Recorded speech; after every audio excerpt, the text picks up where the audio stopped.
قرآن کریم میں یہ نام دو مقامات پر آیا ہے، ایک سورۃ الحج میں اور دوسرے سورۃ الفرقان میں۔ ہدایت کی قسمیں، ایک تو تکوینی اور قدری ہدایت ہے اور ایک ہے شرعی ہدایت۔ شرعی ہدایت کی کتنی قسمیں؟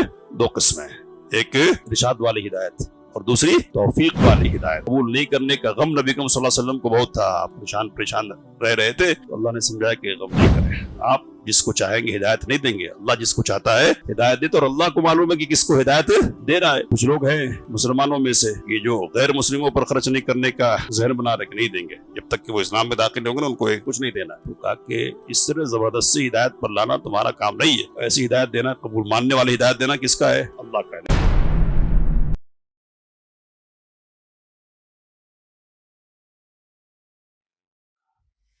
صراط مستقیم، اللہ تعالیٰ کے پاکیزہ ناموں میں سے ایک نام الہادی ہے۔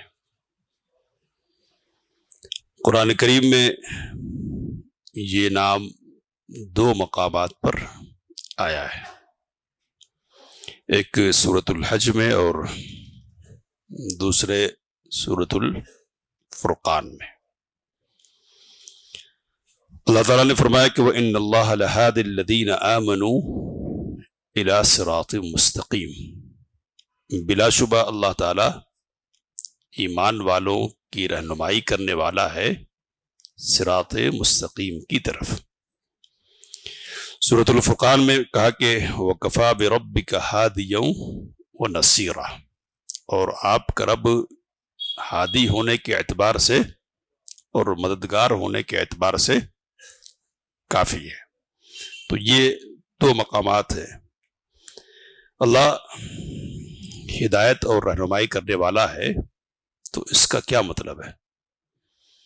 تو ہدایت کی قسمیں، ایک تو تکوینی اور قدری ہدایت ہے اور ایک ہے شرعی ہدایت۔ تکوینی ہدایت کا ذکر کرتے ہوئے اللہ تعالیٰ نے ارشاد فرمایا کہ الذی خلق فسوی، جس نے پیدا کیا اور ٹھیک ٹھاک کر دیا، والذی قدر فہدی، اور جس نے اندازہ کیا اور ٹھیک ٹھیک رہنمائی کی۔ تو اب یہ جو رہنمائی ہے یہ کون سی رہنمائی ہے؟ تو تکوینی اور قدری ہے، جس کو ہدایت عامہ کہتے ہیں، عام ہدایت جو سب کو شامل ہے، انسان کو بھی، حیوان کو بھی، بلکہ کائنات کی تمام مخلوقات کو۔ یہ انسان کی فطری جو ضرورتیں ہیں، دنیاوی جو ضرورتیں ہیں، ان ضرورتوں کی طرف رہنمائی ہے، اور دوسری جو مخلوقات ہیں ان کی بھی ضرورتیں، ان ضرورتوں کی طرف اور ان مصلحتوں کی طرف رہنمائی۔ مفسرین نے کچھ چیزیں تفسیر کے طور پر کہی ہے۔ امام ابن تیمیہ رحمہ اللہ نے لکھا ہے کہ یہ جو مفسرین کے اقوال ہے نا، وہ بطور تعین نہیں ہے، یعنی یہی مراد ہے، اس طور پر نہیں بلکہ مثال کے طور پر ہے۔ تو مثال کے طور پر کیا ہے؟ امام مقاتل اور کلبی رحمہم اللہ کہتے ہیں کہ حدل حیوان الی وطء الذکور الاناث، حیوان کی رہنمائی کی اللہ نے کس طرف؟ تو مذکر مؤنث سے ملے۔ یہ عام ہدایت ہے، ایک بات کہی جا رہی ہے اس سلسلے میں۔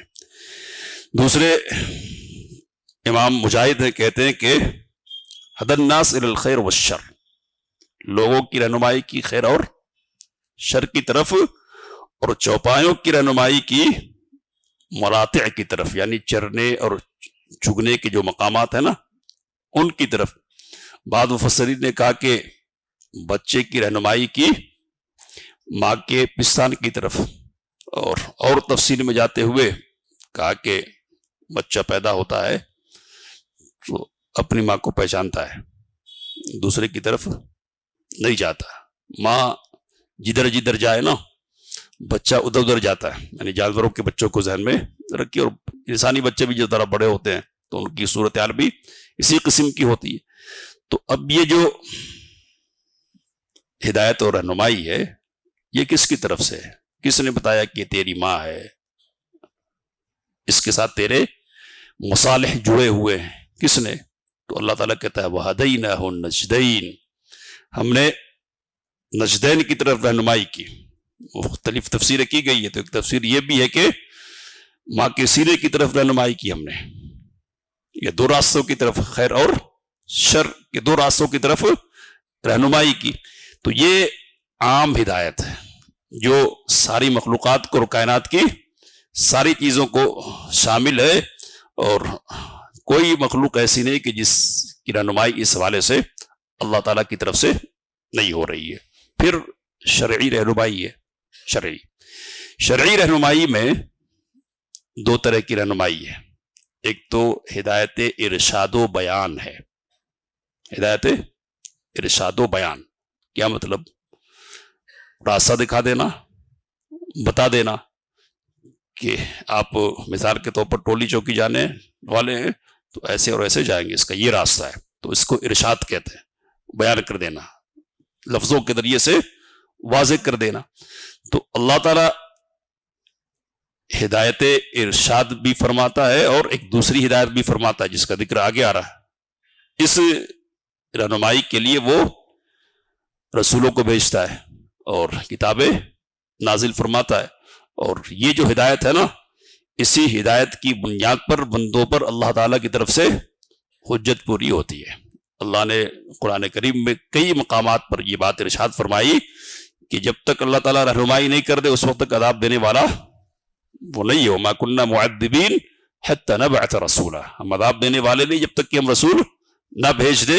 اور اللہ تعالیٰ نے کہا کہ وَأَمَّا ثَمُودُ فَهَدَيْنَاهُمْ فَاسْتَحَبُّوا الْعَمَىٰ عَلَى الْهُدَىٰ، یہاں تک سمود کی بات ہے تو ہم نے ان کی رہنمائی کی، لیکن انہوں نے ہدایت کے مقابلے میں اندھے رہنے کو ترجیح دی۔ کہا اللہ تعالیٰ نے کہ وَمَا كَانَ اللَّهُ لِيُضِلَّ قَوْمًا بَعْدَ إِذْ هَدَاهُمْ، اور اللہ کسی قوم کو ہدایت دینے کے بعد، رہنمائی کرنے کے بعد گمراہ کر دے، ایسا نہیں ہونے والا ہے۔ حَتَّى يُبَيِّنَ لَهُم مَا يَتَّقُونَ، جب تک کہ ان کے لیے ان باتوں کی وضاحت نہ کر دے جن سے ان کو بچنا ہے۔ تو بچنے کی جتنی چیزیں ہوتی ہیں نا، ساری چیزیں بتا دی جاتی ہے، حجت پوری کر دی جاتی ہے۔ یہ ہدایت ہے، اس کو ہدایت ارشاد کہتے ہیں، رہنمائی کر دینے کی ہدایت، راستہ بتلا دینے کی ہدایت۔ اور ایک دوسری ہدایت ہے شرعی ہدایت میں، جس کو ہدایت توفیق کہتے ہیں۔ توفیق، ایک تو ایک راستہ بتا دیا، اور دوسرا کیا ہے؟ راستے پر چلا دینا، چلیے آپ کدھر جانا ہے؟ ٹولی چوکی لے کے چلتا ہوں۔ تو یہ ہدایت توفیق ہے، منزل تک پہنچا دینے کی ہدایت ہے۔ تو یہ ہدایت بھی کیا ہے؟ اللہ تعالیٰ ہی کرنے والا ہے، بلکہ یہ سمجھنا چاہیے کہ اس ہدایت میں اللہ تعالیٰ کا کوئی شریک نہیں ہے۔ نبی اکرم صلی اللہ علیہ وسلم بھی ہادی ہیں، وَإِنَّكَ لَتَهْدِي إِلَى صِرَاطٍ مستقیم، آپ صراط مستقیم کی طرف رہنمائی کرتے ہیں۔ اللہ تعالیٰ نے فرمایا، نبی صلی اللہ علیہ وسلم کو ہادی کہا ہے، تو ہادی ہے نبی اکرم صلی اللہ علیہ وسلم، لیکن کس معنی کے اعتبار سے؟ پہلے ارشاد کے اعتبار سے۔ اور توفیق کا جو معاملہ ہے نا، اس اعتبار سے کوئی بھی ہادی نہیں ہے، صرف اور صرف کون ہے ہادی؟ اللہ۔ اللہ نے کہا لیس علیک ہداہم ولکن اللہ یہدی من یشاء، اے نبی اکرم صلی اللہ علیہ وسلم، آپ کے ذمے ان کی ہدایت نہیں ہے، آپ کے ذمے ان کی ہدایت نہیں ہے، اللہ جس کو چاہتا ہے ہدایت دیتا ہے۔ تو آپ کے ذمے ہدایت نہیں تو پھر آپ کو بھیجا کس لیے گیا؟ سوال ہے نا، آپ کے ذمے اگر ہدایت نہیں ہے تو پھر آپ کو بھیجنے کا مطلب کیا ہے؟ قرآن مجید دوسری جگہ کہہ رہا ہے کہ آپ ہدایت کرتے ہیں، اور یہاں کیا کہا جا رہا ہے؟ آپ کے ذمے ہے ہی نہیں ہدایت۔ تو ہدایت کا دوسرا معنی ہے، یعنی توفیق سے نواز دینا، سینے کو کھول دینا، شرح صدر کر دینا، قبولیت کی صلاحیت اور استعداد پیدا کر دینا، توفیق دینا۔ یہ جو ہدایت ہے نا، یہ آپ صلی اللہ علیہ وسلم کے ذمے نہیں ہے۔ پہنچا دینے کی جو ہدایت ہے، بتلا دینے کی جو ہدایت ہے، رہنمائی کر دینے کی جو ہدایت ہے، وہ آپ کریں گے۔ وَإِنَّكَ لَتَهْدِي إِلَى صِرَاطٍ مُسْتَقِيمٍ، لیکن توفیق دے دینا، کھول دینا، ماننے کی صلاحیت پیدا کر دینا، یہ کس کا کام ہے؟ اللہ کا۔ کیا کہا اللہ نے؟ إِنَّكَ لَتَهْدِي من احببت ولکن اللہ یہدی من یشاء، آپ جس کو چاہے ہدایت نہیں دے سکتے، اللہ جس کو چاہتا ہے ہدایت دیتا ہے۔ پس منظر آپ کو معلوم ہے، یعنی ابو طالب کے ایمان قبول نہیں کرنے کا غم نبی کریم صلی اللہ علیہ وسلم کو بہت تھا، آپ پریشان رہ رہے تھے، تو اللہ نے سمجھایا کہ غم نہیں کرے، آپ جس کو چاہیں گے ہدایت نہیں دیں گے، اللہ جس کو چاہتا ہے ہدایت دیتے، اور اللہ کو معلوم ہے کہ کس کو ہدایت دے رہا ہے۔ کچھ لوگ ہیں مسلمانوں میں سے یہ جو غیر مسلموں پر خرچ نہیں کرنے کا ذہن بنا رہے کہ نہیں دیں گے، جب تک کہ وہ اسلام میں داخل ہوں گے نا ان کو کچھ نہیں دینا ہے۔ تو کہا کہ اس طرح زبردستی ہدایت پر لانا تمہارا کام نہیں ہے، ایسی ہدایت دینا، قبول ماننے والی ہدایت دینا کس کا ہے؟ اللہ کا ہے۔ لیس علیک ھداھم ولکن اللہ یہدی من یشاء، اللہ تعالیٰ نے کہا کہ یہدی بہ اللہ من اتبع رضوانہ، اللہ اس کے ذریعے سے، یعنی قرآن کریم کے ذریعے سے، نور اور کتاب مبین کے ذریعے سے ہدایت دیتا ہے ان لوگوں کو جو اس کی رضا کی پیروی کرتے ہوں۔ تو یہ کون سی ہدایت ہے؟ وہی توفیق والی ہدایت ہے۔ تو اس طرح سے کونی تقدیری ہدایت ایک عام ہدایت ہو گئی، ہدایت عامہ، اور پھر شرعی ہدایت ہے۔ شرعی ہدایت کی کتنی قسمیں؟ 2 قسمیں، ایک ارشاد والی ہدایت اور دوسری توفیق والی ہدایت، ٹھیک ہے۔ توفیق والی ہدایت کے سلسلے میں ہم نے یہ بات جانی کہ یہ کس کے ساتھ خاص ہے؟ اللہ کے ساتھ خاص ہے۔ اب ایک اور ہدایت ہے جو شرعی ہدایت اور توفیق والی جو ہدایت ہے نا اسی کے ذمن میں آتی ہے، لیکن الگ سے بھی علماء نے ذکر کیا۔ وہ کون سی ہدایت ہے؟ تو وہ ہدایت ہے جنت اور جہنم کی طرف قیامت کے دن ہدایت۔ اللہ تعالیٰ نے کہا کہ جو لوگ جنت میں داخل کر دیے جائیں گے وہ کہیں گے الحمدللہ الذی ہدانا لہذا وما كنا لنهتدي لولا ان هدانا اللہ، ساری تعریف اس اللہ کے لیے کہ جس نے ہماری رہنمائی کی اس کی طرف، اس کی رہنمائی کی، اور اگر اللہ تعالیٰ ہماری رہنمائی نہیں کرتا نا تو ہم تو جنت کی طرف آنے والے نہیں تھے۔ اور جہنمیوں کا ذکر کرتے ہوئے کہا کہ احشروا الذین ظلموا وازواجہم وما كانوا یعبدون، ظالموں کو جمع کرو، ان کے ساتھیوں کو، ان کی جوڑوں کو جمع کرو، اور ان کو بھی جمع کرو جن کی یہ عبادت کرتے تھے۔ پھر کیا ہے؟ من دون اللہ، اللہ کے علاوہ، فہدوہم الی صراط الجحیم، اور ان کی رہنمائی کدھر؟ جہنم کے راستے کی طرف کر دو، دکھا دو کہ کدھر جانا، جہنم میں جانا ہے ان کو، تو جہنم کا راستہ کون سا ہے ان کو بتلا دو۔ بتلا دینے کا مطلب کیا؟ پہنچا دینا، ڈال دینا کا مطلب۔ تو یہ بھی ایک ہدایت ہے جس کا ذکر الگ سے علماء نے کیا ہے۔ اب یہ جو نام ہے اللہ تعالیٰ کا، یعنی الہادی، اس سے متعلق جو تفصیلات آئی ہمارے سامنے، اس کی بنیاد پر ہمارا کیا ذہن بنتا ہے اور بننا چاہیے؟